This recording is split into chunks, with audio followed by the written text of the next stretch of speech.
Okay, hello, my name is Rob York. I work for UC Berkeley. I am an extension specialist based out of Blodgett Forest Research Station. Hopefully you can see that picture there of me at Blodgett Forest Research Station. Actually, I'm really happy to give this webinar, and I want to thank Lenya and Jeff for organizing this webinar series. I think it's a really great idea. Very humbled that they asked me to provide this webinar. So I'm imagining that the folks listening to this webinar are basically kind of in three categories. One is that their profession is fire, so firefighters, fire managers, and they are involved with the very important job of increasing the use of prescribed fire on the landscape. The other kind of group that I imagine that are out there are resource managers, so foresters and resource managers who, they manage natural resources and they really are interested in working with fire folks, right, to increase the amount of prescribed fire that happens on their land. And then the other group is landowners who are interested in having prescribed fire done on their land. And so I've tried to focus this webinar on those three groups. Really importantly, I want to talk about how those three groups are going to interact in the future if prescribed fire is going to be successful in terms of using it in California. Okay, so my personal story that I want to start out with here, this is a picture of me in 2007, and it's really when I started using prescribed fire as part of my job. Since then, I've definitely expanded using prescribed fire. It's always been actually a minor component of what I do, but it's been the most interesting component of what I do as a researcher and as a forest manager. And the point I wanted to make here is that, like, this is me back in 2007, and I feel like I've come such a long way in terms of understanding fire, the ecological role they can have, and how to do prescribed fires. And that's with me, over 12 years, having it be a pretty minor component of my job. And so what I'm really excited about is the direction in California that we can really the expansion of prescribed fire, because there's just so many good skills out there that, especially on the professional fire fighting side, the professional fire suppression side, because those skills that all those fire suppression folks have really do, I think, translate really well in terms of doing prescribed fire. And then certainly I think there's a lot of motivation that comes from the ecological understanding of the role that fire has. And again, I think we have that knowledge. We have a pretty good understanding of the role that fire should have in the MixedConifer forest of the Sierra Nevada. So I think we have the motivation, we have the skills. I think it's a really exciting time that we're going to see prescribed fire really increase a lot over the land. Personally, I think it's a necessary step that we have to take as a society in California. Okay, so another personal story here, Sierra San Pedro Martir. This is in a picture of a forest in Baja California in Mexico, and this is often used as a reference forest, kind of reference for what we should be shooting for if we want a forest that to look like the forest that was maintained with natural fire. And that's because this forest did not have aggressive fire suppression for a long time. And so we can kind of see the structure here and what natural fire maintains in terms of a structure. And this is a picture from a tower that was here on the Sierra San Pedro Martir. So I tried to get a view that was as large a scale as possible. And what struck me, and this is a few years ago that I went down there, what struck me was just from this scale, from a large, or like a point high up on the in the sky, we see at a certain scale not a lot of variability. I think when we zero in and get down to the acre level or the sub-acre level, we do see lots of variability. But at this broader scale, it actually kind of looks homogeneous. And I know that's not something we necessarily manage for these days. But my point is that I think that it's important to have, I have this reference in my mind when I'm doing a prescribed fire. So I think about this structure and like how I can go towards it in terms of using prescribed fire. And I think it is important to have this kind of vision when doing prescribed fire. We have to have a vision for what our ultimate outcome, what we want it to be. Okay, so here's the outline of what I want to cover in this talk. I was asked to cover some basic topics here. So background on fire in MixedConifer forest, why a landowner might want to use prescribed fire. I'm going to talk a little bit about the best timing for prescribed fires, meeting objectives, generally objective-based burning and what that means. Talk a little bit about return intervals for burning and what we should be shooting for in terms of how often to burn. And then I also want to focus on some real general topics about just kind of how we can work together to increase prescribed fire in the future, this idea of the gatekeepers of prescribed fire, who's responsible for doing prescribed fire, and then I've kind of introduced what I think of as the fire management triangle. It's a very kind of central theme of this talk here. and then I'm going to end it with some basic questions that I think fire managers have to ask of landowners and of foresters when doing prescribed fire. Okay, so I want to go back in time a little bit here, get in the Wayback Machine, and go back to 1974. So 1974 was this game-changing event in California when it comes to the management of natural resources, specifically forest natural resources. So 1974 is when the modern forest practice rules, as we know them now, were developed. And the key thing that started this off was the identification of soil water as a public trust resource. Okay, so it invokes this idea that soil and water is valuable to everyone, not just the individual landowner where the soil or water occurs. It's a public trust resource. Okay, and also importantly, in 1974, it identified kind of like who the people were that were responsible for this public trust resource. And it developed this thing called professional foresters. And it kind of identified those as the gatekeepers, but how it evolved was that they weren't the single gatekeepers, and kind of how we have it now is registered professional foresters aren't they're not the only ones responsible for forests. It's really a collaboration among those professional foresters and landowners that own forest land, and then the regulators that are involved with regulating activity. So my point here is that this was really a key point in the history of natural resource management in California that has evolved since then, but it was really a key point when you look back in time. And I think that right now is very similar to 1974, but more with fire, right? So I think what's happened recently, and this is just the title page of the Little Hoover Commission, this is kind of one example of a lot of people paying attention to prescribed fire and really the recognition that we need to think about prescribed fire differently. And I think it really is another game-changing moment in California. And I see similarities between now, or 2018 and 2019 now, and 1974. Because I think we have recently gone through this process of identifying fire as an ecological process, a public resource even, that is essential to the functioning of forests. The question I think we have now is who's going to be the gatekeepers, right? We don't have registered professional prescribed fire burners right now. So who are the gatekeepers? How are we going to increase prescribed fire?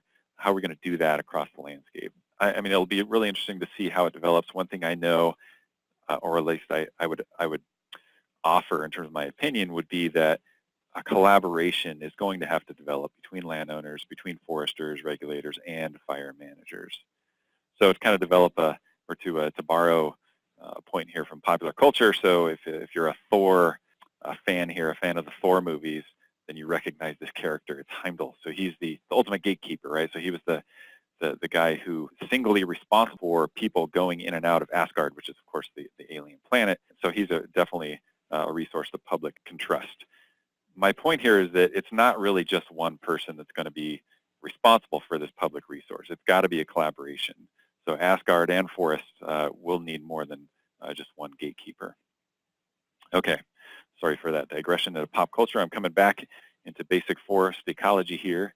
I think there are two main reasons for using fire as a management tool. At least I categorize them into these very broad categories that people have. So one reason invokes this idea that the process of fire is the most important thing. And so when we think about the process of fire as being an important ecological component, then that kind of gets us towards thinking that we need to have fire because it's inherently good. So the idea here is that fire maintained mixed conifer forests for millennia, and we've taken that out of the ecosystem, and we need to find ways to put it back in. The other, I think, reason that we have is more objective-based. It's not the first process-based category is more kind of like an ecological philosophy, I think, as opposed to that second reason here being more objective-based. So this is the idea that fire can do a lot of good for the values that we have right now, for the objectives that we want to meet. So especially this idea of preventing high-severity fire. We don't want that as a society in California. We know prescribed fire can go a long ways towards preventing those high-severity fires. Okay, so I like to look at this map of shame every once in a while. So I think we have this recognition that we or at least a lot of people from different sectors would like to see more prescribed fire, and we're definitely, I think there's a pretty good consensus that we're not there right now. We don't have nearly enough prescribed fire across California, across the MixedConifer forest to make a difference. And this is exemplified by what I call the map of shame. So this is a map that anyone can see, a map the Air Resources Board maintains. This map is developed because anytime someone does a prescribed burn project, they have to make sure it complies with air quality regulations. And so a prescribed burn project is registered with the Air Resources Board, and when a prescribed burn is happening, it shows up on this map of California. And so this is just an example. This was a day in October, a really good burn day. So conditions were good. There was no wind. Fuel moisture was good. Really just a good burn day across this MixedConifer forest. And yet we see 1, 2, 3, 5, or if you don't count this one up on the north, it's probably more in the Cascade Range. Only 4 fires occurring, prescribed fires occurring in the MixedConifer forest. And I call this the map of shame because really this is not nearly enough. We want to see way more than this. We want to actually increase this by at least an order of magnitude when it comes to prescribed fire actually making a difference across the MixedConifer forest. And so the question is, how do we get there? How do we get to where we want to be in terms of seeing a map that has a lot more of these little fire symbols on a good burn day and not just 4 of them? Okay, so I would suggest that we think about in fire, we have triangles, right? We have the fire triangle. And so this is what I suggest is currently the fire suppression triangle. So currently when there's a fire, right, especially on private land, our response is it has to be, I think, is to suppress the fire. And so there's kind of 3 different components to it. Of course, we have firefighting, and that's a component of the fire suppression triangle. They put out the fire. There's also a landowner component to it as well, right? So the landowner owns that land where the fire is and has certain resources and certain knowledge about the land that is sometimes shared with the firefighters. And if it's a forest land, forest is managed by someone. The forest could be managed by the landowner, or it is often managed by a professional forester or a silviculturalist. So a silviculturalist is someone who manages the forest for certain objectives on behalf of the landowner. And that silviculturalist influences the fire suppression triangle because they manage the forest to create a certain structure that it now has, right? And so that structure can have high fire hazard or it can have low fire hazard. So often the degree of hazard is dependent upon how that forest was managed in the past. So I would argue that we need a new triangle. We need to think about a new triangle with similar but different legs of the triangle, if you will. So I would call this the fire management triangle. So the idea that I'm getting at is what people need to be involved to start managing fire. So how do we manage prescribed fire? What I'm saying here is that firefighters need to become fire managers and actually use those good skills that they have and apply them towards prescribed fire. And then we also have this, I think, a basic need to landowners, when it comes to landowners and silviculturalists, for them to think differently about fire as well. So rather than a landowner wanting to not have any fire on their land at all, this idea of a pyro landowner, that's a landowner that wants fire to occur, the right type of fire for them and their objectives, but they want fire to occur on their land. And then we have pyro silviculturalists who know how to manage a forest so that it can allow prescribed fire to occur.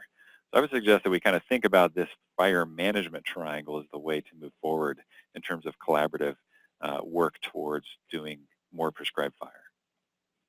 Okay, so what do I mean exactly by firefighter versus fire manager? What I'm talking about here is that, I think in the public's image of firefighters, this image on the left here, so it's someone to suppress fire, and of course that component of fire, fire suppression is super important for us to have. I live in the forest, and I'm certainly appreciative of, the many times that my house would have burned down if it hadn't been for fire suppression efforts. But I think, what we're looking for now is a firefighter to also be this image on the upper right. So a person that's not only putting out a fire, but also a person who is applying good fire to the landscape. The bottom here, what I have is I'm sure, again, I'm certainly appreciative of firefighters, and I think the public is as well, as they should be. And we see often images during wildfires. We see images and signs that say, "Thank you, wildfires." I could not find an image or a sign that said, "Thank you, fire manager," or "Thank you for doing a prescribed fire." And I think, culturally, what we kind of need to have happen eventually is for, this same kind of appreciation that the public has for fire managers when they are doing prescribed fire.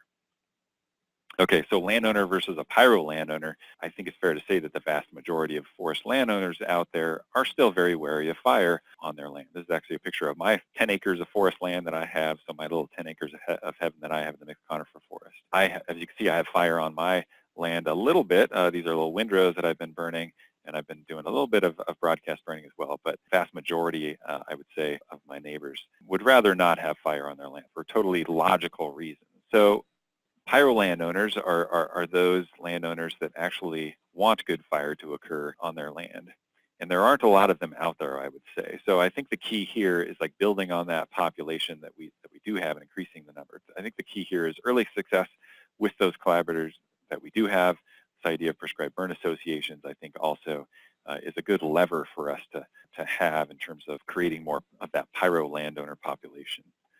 Okay, silviculture versus pyrosilviculture. Silviculture for a long time, I think, meant managing for timber. Silviculture is much more than that. For those silviculturists out there, we need to recognize that silviculture is a very broad profession and a broad field of study that includes managing for different objectives. But there is, I think, or for a long time in California, silviculture has meant managing for timber. So this picture on the left, in the past, silviculturally, this was actually great because there's no evidence of fire occurring here. Therefore, the timber was protected. As opposed to the picture on the right, fire did occur here, right? Timber was still mostly protected.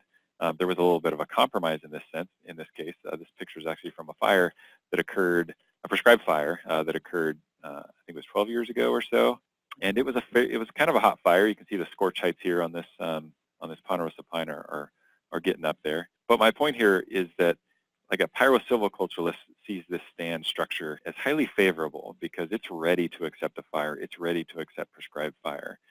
We didn't get there overnight. This actually took a lot of work to get to this point. It took a lot of silviculture work to manage the forest so that it could have another low severity fire, a low severity prescribed fire. Okay, so just reviewing the fire management triangle, my point here is that I think it's all three of these. It's just going to take, I think, a little bit of changing of attitude and changing of I think the skill sets are there. It's just changing how we apply the skills in the future to allow more prescribed fire to happen. Okay, this is just a quote that I have from my friendly neighborhood battalion chief when I showed him this stand here that we were going to do a prescribed fire, and this is on university land here that I used to manage.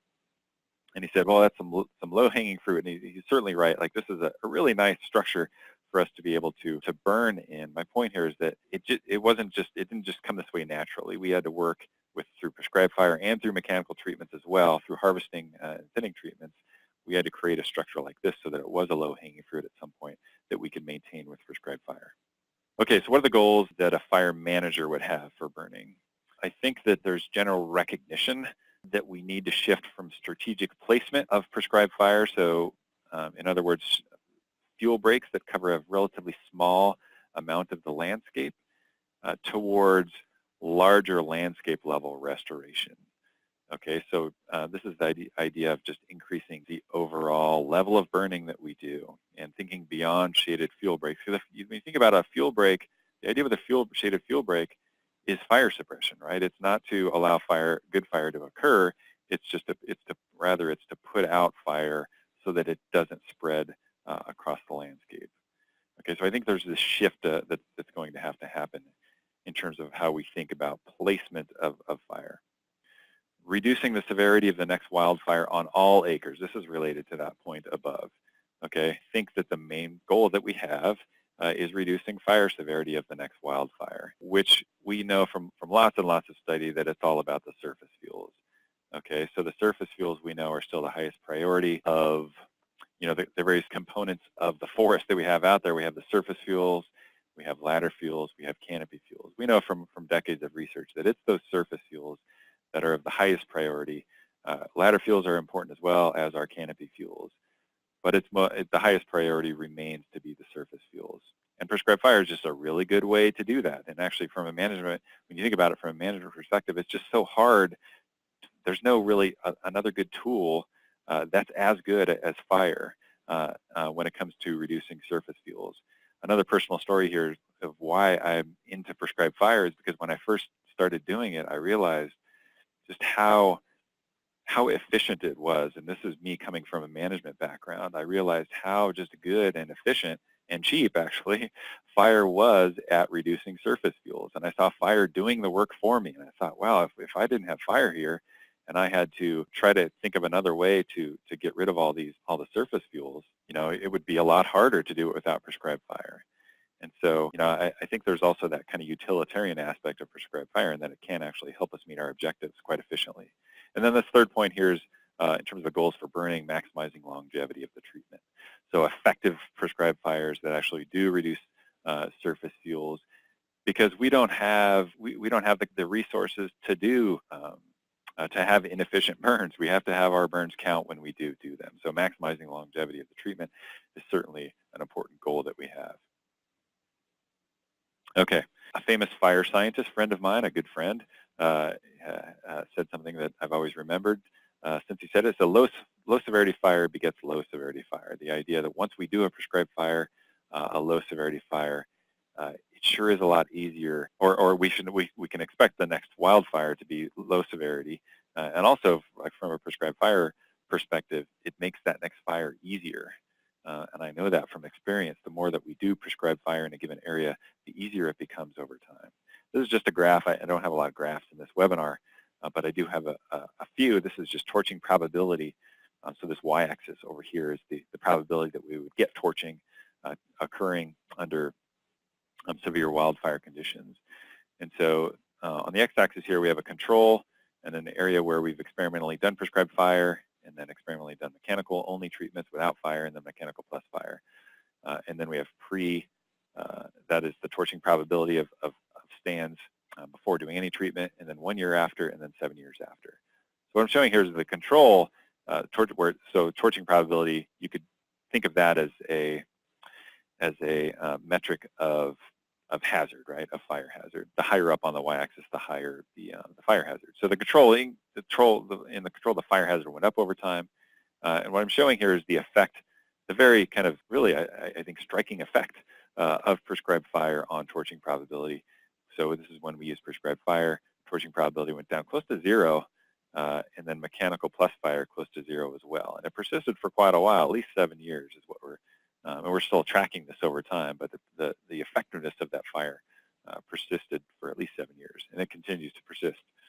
We know that it can persist longer than 7 years, depending on the level of surface fuel consumption that the fire does. All right, another quote here, not from a famous fire scientist, but a firefighter who's just as smart. These forests want to burn, right? So a firefighter friend of mine said this, and in some ways he's right? We've got to be careful about treating forests like as if they are, or we've got to be careful about humanizing forests.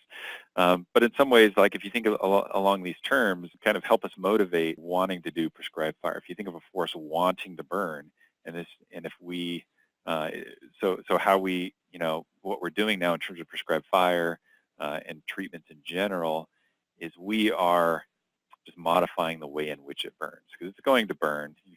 You folks out there have probably heard this before. Fire, it's not a matter of if a fire occurs, it's a matter of when it occurs, right? So the question is, how is it going to behave? And we know that we can modify the way that it behaves based on how we manage a forest. And so this is total fuel load. So I said before that surface fuel was really important when it came to fire behavior.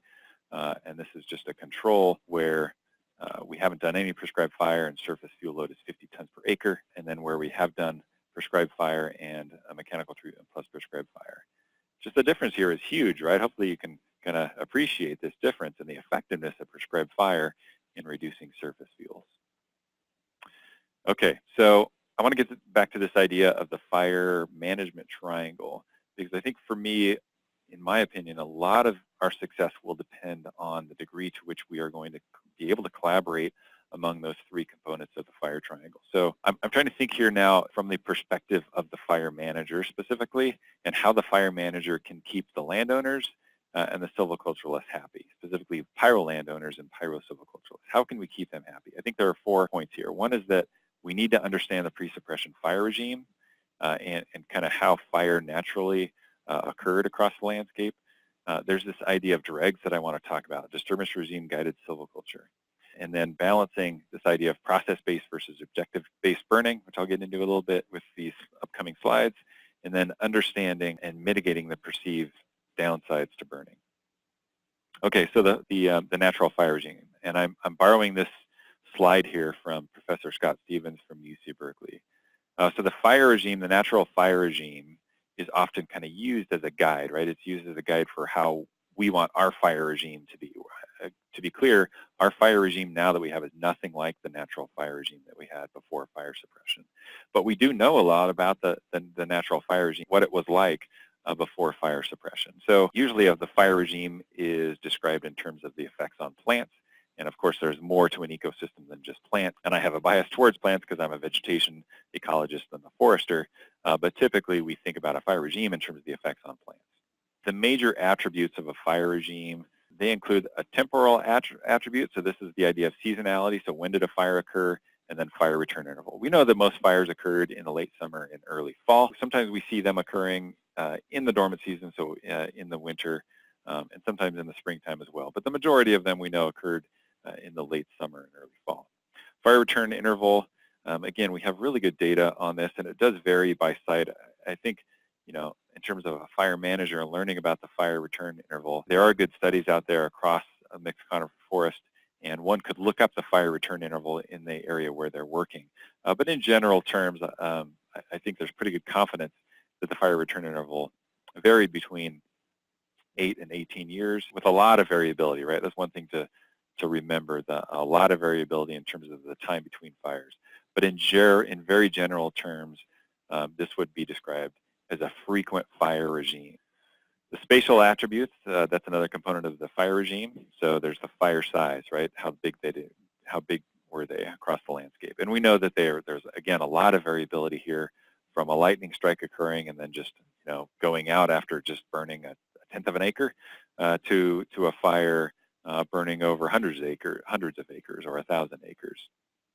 And I think that, to a large degree, spatial attribute, this is a tricky one to try to replicate because we have very realistic constraints that we have across our landscape currently. We have houses, we have roads, we have water courses. And I think these, for the most part, these are going to define, the control points, if you will, or the constraints that we have when it comes to the size of prescribed fire.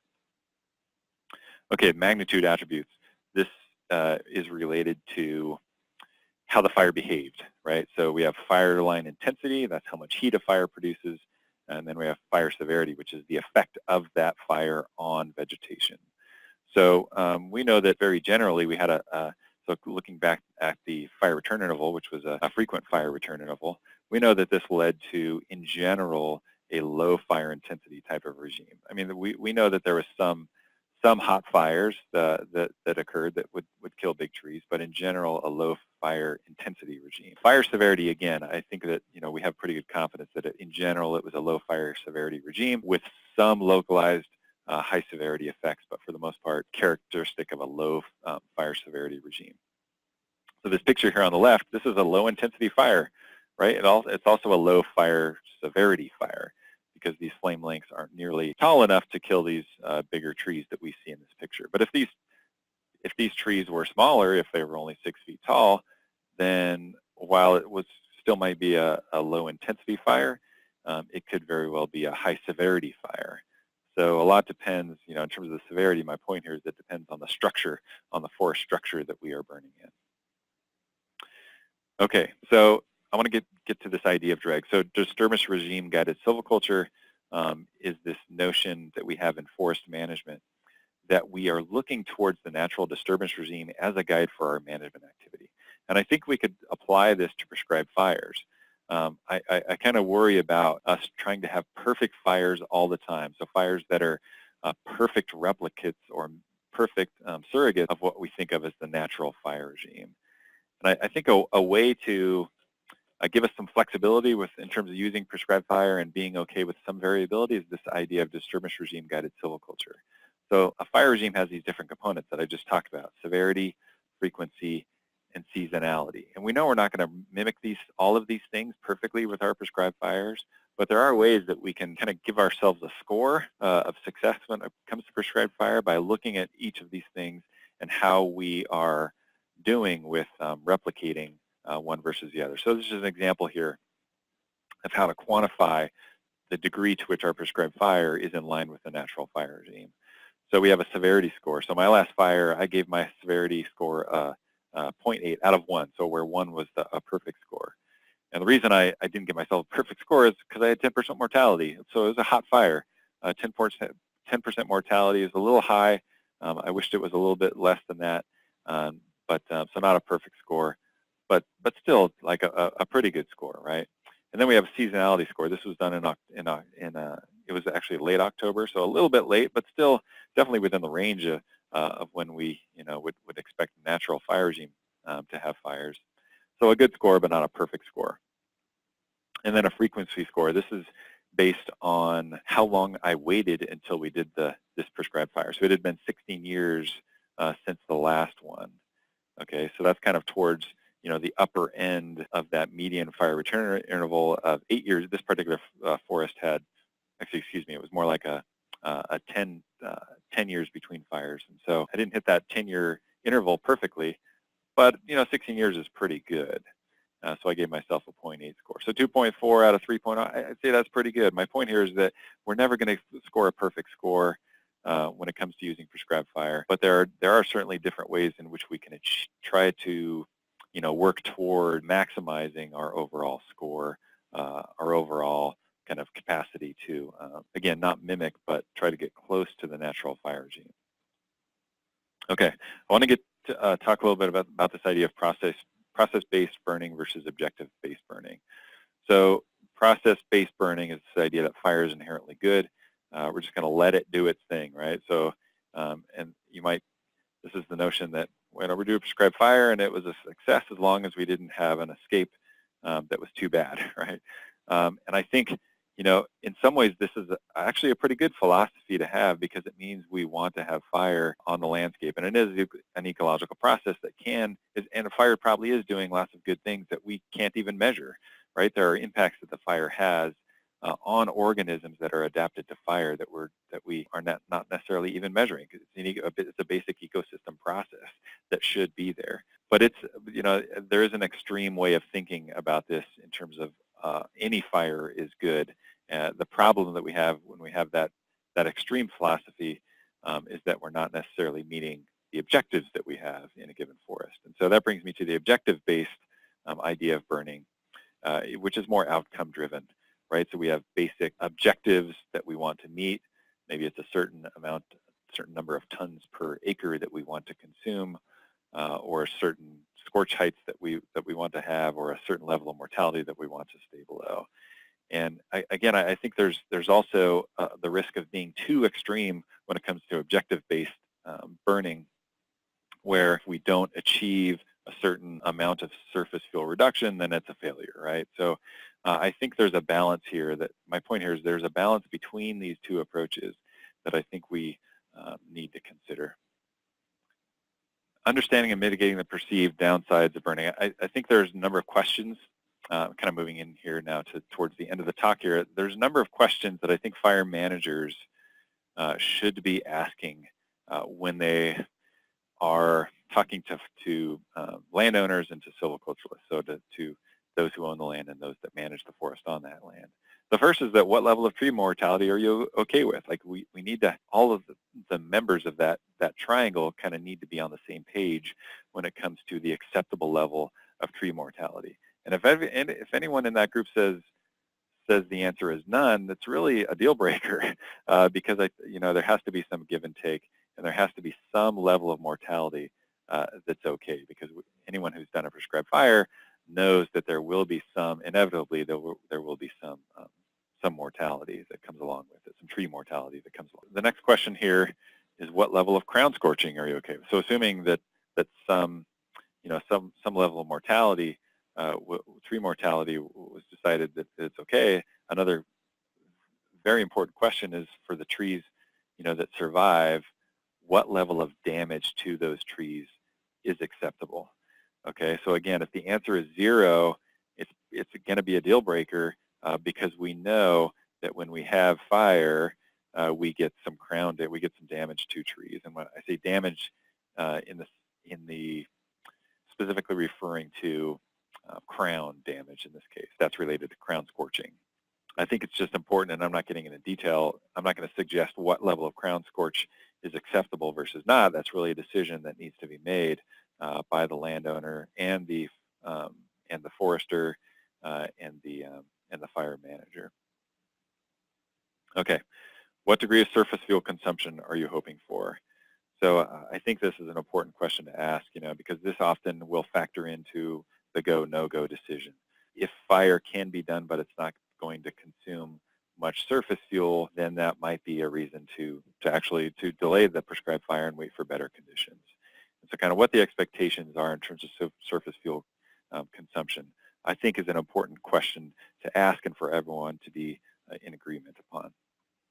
What are the forest management goals, and what is the next planned treatment? So this is kind of fits in more broadly and I think does influence the way that a fire is done, right? So what are the forest management goals? Is it for timber? Is it for wildlife? It's probably going to be a combination of factors. But what are the overall objectives in a given forest? And importantly, what's the next planned treatment? Is it going to be a harvest? Is it going to be another prescribed fire? Like how is it's important to kind of understand how the landowner and the forest manager, how they intend to maintain low fire hazard in the future. Ideally, I think a prescribed fire is going to be based on a plan, and that plan has lots that goes into it. Fire modeling, information about the stand that's going to be burned, some type of action plan that describes how the prescribed fire is going to be carried out. And so I'm not going to get into tons of detail here about how that works, but just as an example, these are the prescription parameters from a recent prescribed fire that we had on university land, where the objectives were, I think, were fairly balanced. We wanted good fuel consumption, but we were okay with a fire that was kind of towards the hotter end, but not so hot that we had more than 10% tree mortality. So this is just an example. This is going to change, based on the local conditions, of course, and be based on lots of different factors. But this is just an example of the kind of fire behavior parameters and the environmental prescription that we had recently on university land. Okay, I think a lot of it actually comes down to when a prescribed fire is done and the give and take that happens between the landowner and between the forest manager and the fire manager. I've heard this several times coming from forest managers during prescribed fires. Go slower, right? They want the fire to go slower so that there's less damage to trees and the flame lengths are lower. I hear that all the time. And I also hear, for sometimes perfectly logical reasons, go faster, right? Because they have to get the job done and they have to get the fire. It can be a safety reason. They have to get the fire done by a certain time. And so, there's this give and take that has to occur, the forest manager and the fire manager. All right, so getting towards the end here, I think that there definitely needs to be some shared objectives. There's going to be differences in terms of people wanting the fire effect to result in achieving different objectives. There's going to be differences there. But during a fire, I think there has to be some shared objectives that folks have. This idea of making the fire count, which to me means consuming surface fuels. I think that's, a pretty important objective. Making the fire align with the disturbance regime as much as possible, but not being so focused on this that we don't do a fire because it's not a perfect replication of the natural fire regime. Okay, so I put in this idea of DREGS, disturbance regime guided silviculture, the G is in bold because that means guidance, right? So we want the natural fire regime to guide what we do. And then thirdly, make everyone want to do it again. So it's just hugely important to keep everyone happy so that there's this motivation to do the fire again and hopefully bigger and better than before. Okay, this is kind of my vision. I started out this webinar with a little story about when I started. I think we can be here, and this is where we need to be here. Instead of a map of shame, I'd like to be giving a webinar where it's a map of success. And I'm able to kind of bring up a map that showed on a good fire day in the Sierra Nevada mixed conifer forest, we had prescribed fires occurring all up and down the western slopes of the Sierra Nevada, which is where the mixed conifer forest is. Like, this is, I think, what we ultimately need to get to. All right, so that's all I had for this webinar. Good luck to all you folks out there who are looking towards doing more prescribed fire.